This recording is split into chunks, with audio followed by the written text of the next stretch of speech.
Hello friends, देखते हैं आज के जनसत्ता में 29 तारीख में कुछ खास बात क्या दिया गया है। हेलो फ्रेंड्स, आज का दिन ऐसा है जो अब 4 साल बाद आएगा। 29 फरवरी 2024 अभी चल रहा है। अब 2028 में ही 29 फरवरी का डेट आने वाला है।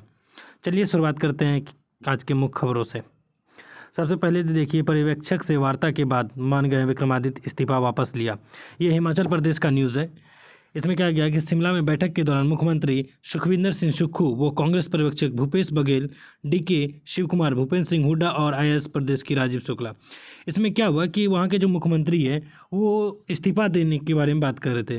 फिर उन्हें कई बार मनाया गया, मना सुना के उन्हें इस्तीफा देने से रोका गया। वहीं कहा गया कि 5 साल तक ये सत्ता आप चलाएंगे पूरी तरीके से। देखते हैं जो खास हमारे लिए एग्जाम के बेसिक्स के तौर पर जो इम्पोर्टेंट है, हम सिर्फ उसी को कवर करेंगे। वही प्रधानमंत्री किसान निधि योजना के तहत किसानों के खाते में 21,000 करोड़ रुपये जमा किए गए। अब ये 21,000 करोड़ रुपये एक ही किसान के खाते में जमा नहीं किए गए, यानी कि हर एक किसान को साल के 6,000 रुपया 3 किस्तों में दिए जाते हैं। याद रखिएगा, कितने रुपए? साल के 6,000 रुपये किसान को दिए जाते हैं और 3 किस्तों में दिया जाता है। आप बताइए, ये पीएम किसान निधि कब से चलन में आया, किस वर्ष आया था? वहीं देखते हैं कि सबसे मुख्य बात जो है, अभी हाल ही में एक राष्ट्र एक चुनाव को लेकर के 2029 में संविधान में संशोधन करने की बात कही जा रही है। इसमें कहा गया है कि न्यायमूर्ति ऋतुराज अवस्थी की अध्यक्षता वाला एक आयोग के साथ चुनाव कराने पर नया अध्याय खंड जोड़ने के बारे में बात कही गई है। वहीं 5 वर्षों में 3 चरणों में विधानसभाओं के कार्यकाल को एक साथ करने की भी सिफारिश करेगा, ताकि देश भर में पहली बार एक साथ एक चुनाव हो सके। और मई जून 2029 में 19वीं लोकसभा के चुनाव के साथ हो सकता है ये हो जाए। इसमें बताया गया, जो अध्यक्ष है उन्होंने कहा कि एक साथ चुनावों की स्थिरता और लोकसभा, राज्य विधानसभा, पंचायतों एवं नगरपालिकाओं के लिए सामान्य मतदाता सूची से संबंधित मुद्दे शामिल होंगे। वहीं त्रिस्तरीय चुनाव एक साथ एक ही बार हो सकेंगे, जिसे नए अध्यक्ष सिफारिश के साथ जोड़ा जाएगा। विधानसभा के शर्तों के अनुसार कहा गया है जो संविधान के अन्य प्रावधान को भी खत्म करने की अस्तित्वहीन शक्ति के प्रावधान किए जाएंगे। यदि कोई सरकार अविश्वास के कारण गिर जाती है या त्रिशंकु सदन होता है, तो आयोग विभिन्न राजनीतिक दलों के प्रतिनिधियों के साथ एकता सरकार के गठन की सिफारिश करेगा। वहीं देखते हैं कि एक वाहन एक फास्टैग के जो है समय सीमा इसे की बढ़ा दी गई। अब मार्च तक, अंत तक बढ़ाने के बारे में बात किया गया। ऐसा इसलिए समय सीमा बढ़ाई गई क्योंकि अभी हाल ही में आपने देखे पेटीएम पेमेंट्स बैंक को पे बैन लगाने के बारे में बात कही गई। 15 तारीख से इसके सभी लेन देन बंद कर दिए जाएंगे। वही देखते हैं, समरीवेल स्कूल की तृष्णा गुप्ता ने जीता स्वर्ण पदक जीता। अभी हाल ही में देखते हैं किस में जीता। विद्यालय स्केटिंग चैंपियनशिप में इन्होंने क्या जीता है? स्वर्ण पदक जीता है। 7 से 9 वर्ष की आयु की लड़की की श्रेणी में समरविले स्कूल की तृष्णा गुप्ता ने स्वर्ण पदक जीता। वहीं देखते हैं कि इसमें रजत पदक किन्होंने जीता है? अनविका चंद्रवंशी ने रजत पदक और लोटस वैली स्कूल की अनविका शर्मा ने कांस्य पदक जीता है। वहीं देखते हैं कि सौर ऊर्जा योजना पर रोक के बाद सौर योजना सरकार ये कहाँ की है? ये दिल्ली का एक योजना था जिसे केजरीवाल ने चुनाव से पहले इसे लागू करने के बारे में बात कही गई है। वहीं उन्होंने आरोप लगाया है कि दिल्ली के जो उपराज्यपाल है इन पे रोक लगा दी है, वो इसकी मंजूरी दे साइन नहीं कर रहे हैं उपराज्यपाल। देखते हैं क्या खबर है पूरी अच्छी तरीके से।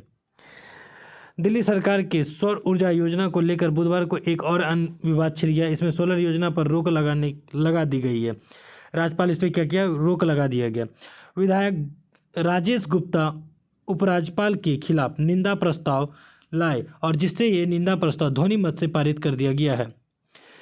ऐसा क्यों हो गया? क्योंकि दिल्ली सरकार का कहना है कि जो केंद्र सरकार है राज्यपाल के मदद से विपक्ष की भूमिका निभा रही है। वहीं देखते हैं एक मुख्य बात, जो कि एक चोर ने पूर्व कुलपति के घर से ही उनके उन्हें सम्मानित किया गया पद्म विभूषण चुरा लिया, और जब इस पद्म विभूषण को बेचने के लिए गया चोर तो ये पकड़ा गया।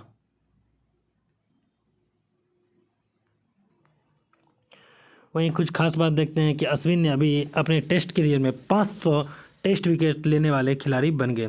ये अनिल कुंबले के बाद दूसरे भारतीय बन गए जिन्होंने 500 विकेट ले चुके हैं।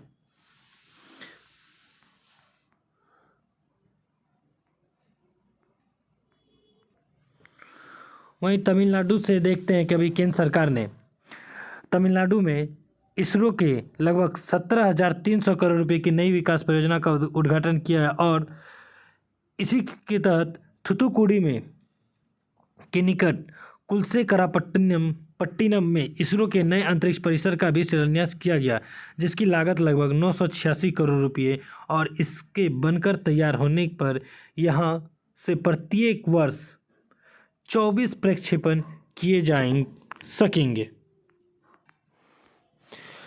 हाल ही में एक खबर देखने को मिला है, मणिपुर में एसपी को अपहरण कर लिया गया।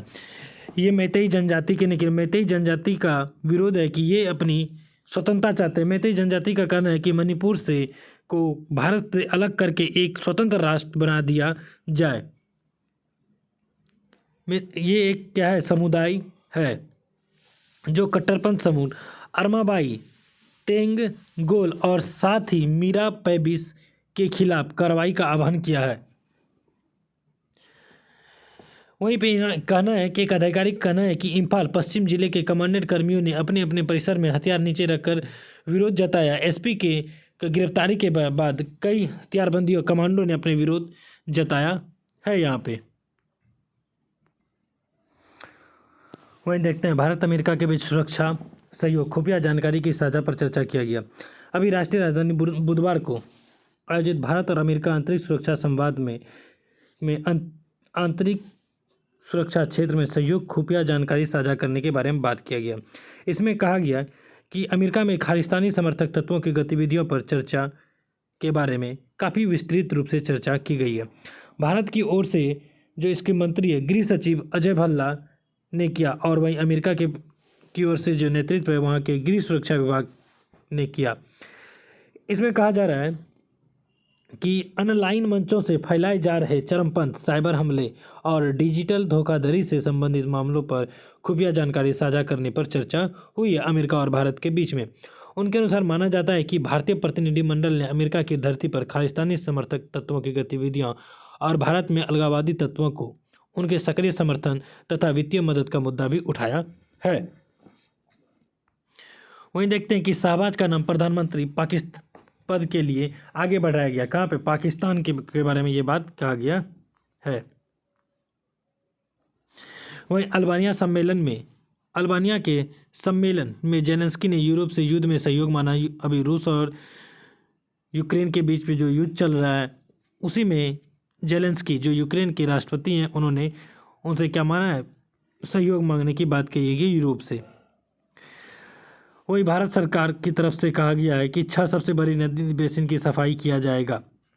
इसमें गंगा नदी बेसिन की मदद से नर्मदा, गोदावरी, कृष्णा, कावेरी, पेरियार महानदी के नदी बेसिन को प्रबंधित करने के लिए इसकी साफ सफाई करने की बात कही गई है।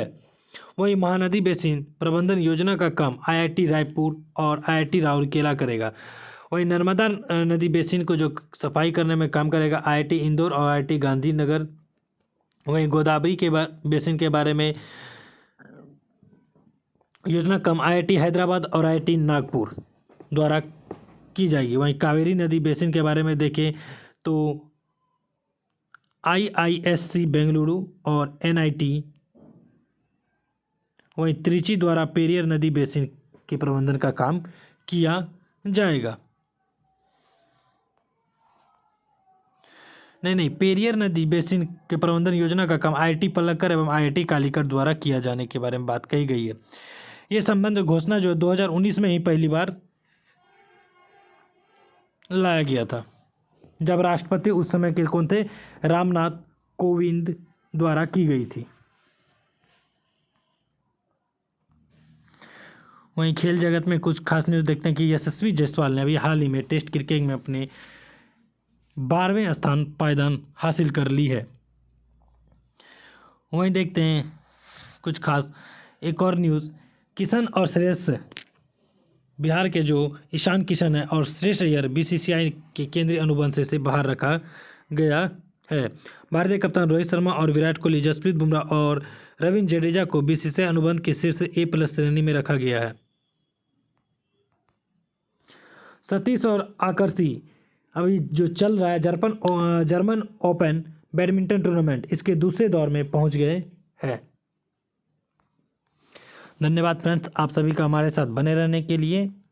आप लोग इस क्लास को शेयर सब्सक्राइब कर दें और आप लोग ये मत भूलिए कि 1 मार्च से हमारे जो क्लास है बिहार SSC और अन्य सभी प्रकार के कंपटीशन परीक्षाओं के लिए जो हम लोग हिस्ट्री, ज्योग्राफी, पॉलिटी और साइंस और बिहार स्पेशल के नए बैच ला रहे हैं, जिसके अंतर्गत कई सारे MCQ तौर पे क्वेश्चन कराए जाएंगे। हम देखेंगे कि उसी एक MCQ से लगभग 3 से 4 क्वेश्चन हम लोग और भी सॉल्व